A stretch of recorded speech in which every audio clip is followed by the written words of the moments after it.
house already occupied. My dad and my stepmom were looking for houses to rent, and they took my sister and I one day. We pull up to a house with a tree swing in the front yard. There was a little girl about 7 years old, my age, swinging in the swing, watching us as we get out of the car. She has pigtails and was wearing an overall-style skirt, the kind with a bib front, and straps over her shoulders over a shirt-sleeved shirt, though it was cold. She didn't say anything, just watched us as we walked by her down the sidewalk in front of her. My dad, stepmom and sister didn't even look at her, so I said hi. The little girl looked at me, our eyes met, and she stopped swinging. She continued to stare at me as we turned and walked down the walkway to the front door. I asked my stepmom why we were there. She said we were going to rent this house. I can still see the girl in the corner of my eye as we go up the porch and through the front door. I stated what I thought was obvious, that we can't because someone already lives there. My stepmom said no one lives here, it's our house now. I told her the little girl lives there. She said, "What little girl?" There was a big window right beside the front door looking out at the front yard and the tree with swing. I looked out the window and the swing was empty, but swinging in big long swings as if someone is in fact sitting in it, actively swinging. There was no bushes or buildings or anywhere a kid could hide. The yard was empty, except for the tree, which had no living branches. It was a dead tree with all its branches cut off but left long enough for a swing. And its swing.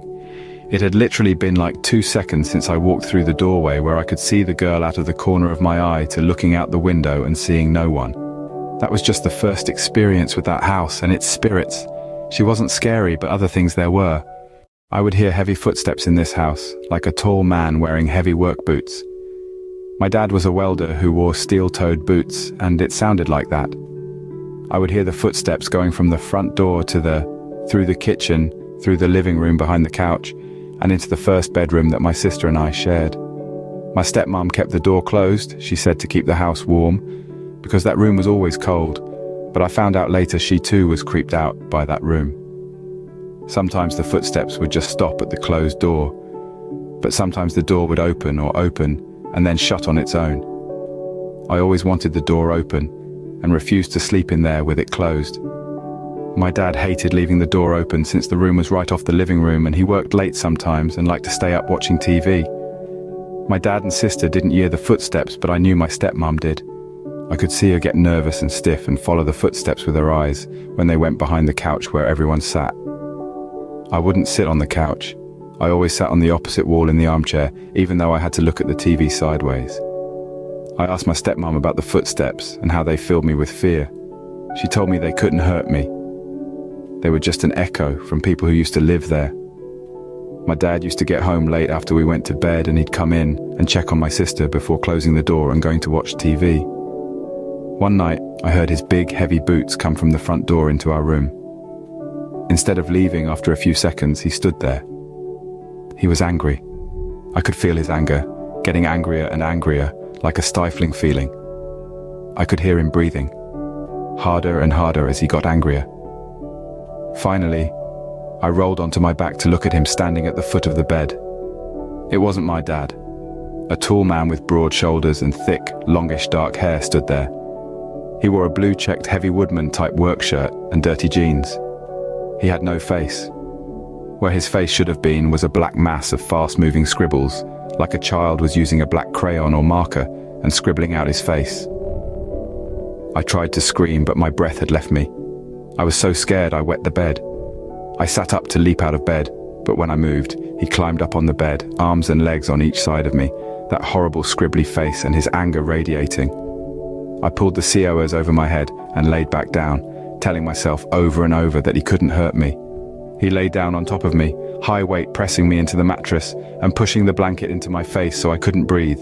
Heavier and heavier, the weight pressed down on me. I struggled, but couldn't get up. I finally managed to turn my head and scream. My stepmom said it was the most blood-curdling scream she'd ever heard. She thought I was being murdered.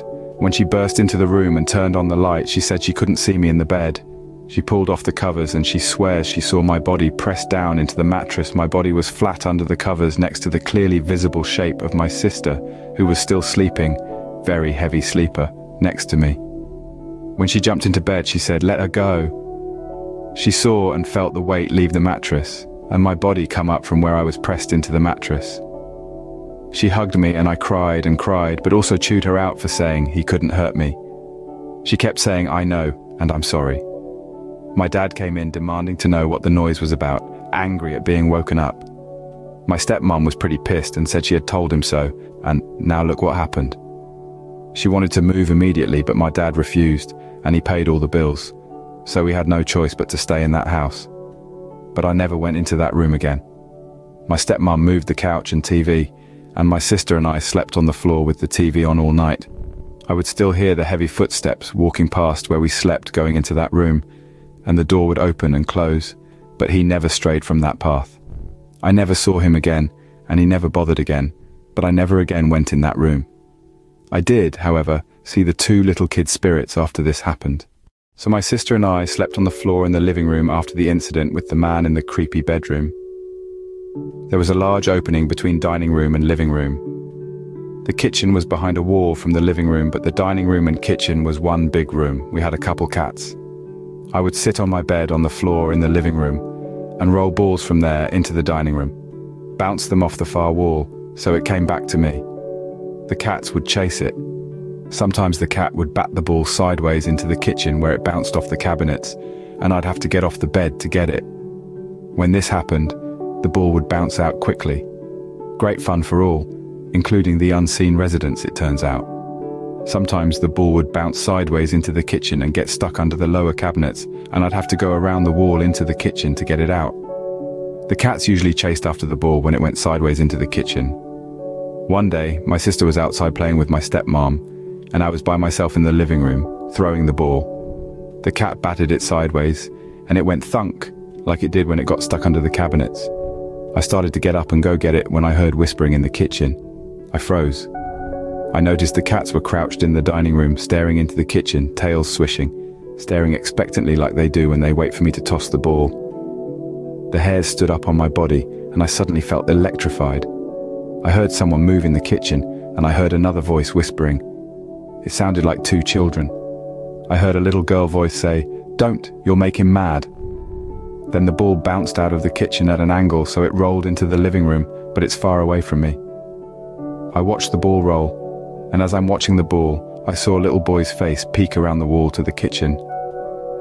I looked over at him, and I could still see him, and his hand around the edge of the wall. When I looked at him, he pulled back.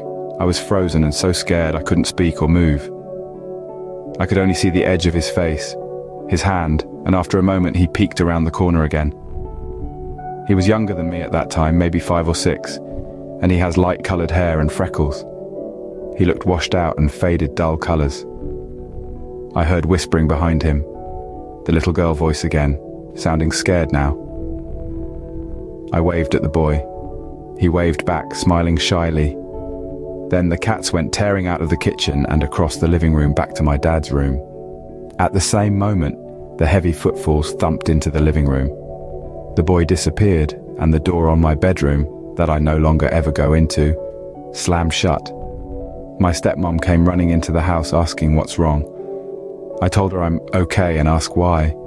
She said she heard me scream and start crying. I told her it wasn't me. I then told her the whole story. I told her how scared I was and to make them go away. She told me to be nice to them. They were just kids like me, and it was terrible that they were stuck in that house with that horrible man. When we move out, she asked me to ask them to come with us if they wanted to. She was so worried for them. I did, not thinking anything would happen, but at least one of them, the little boy, I think, did come with us.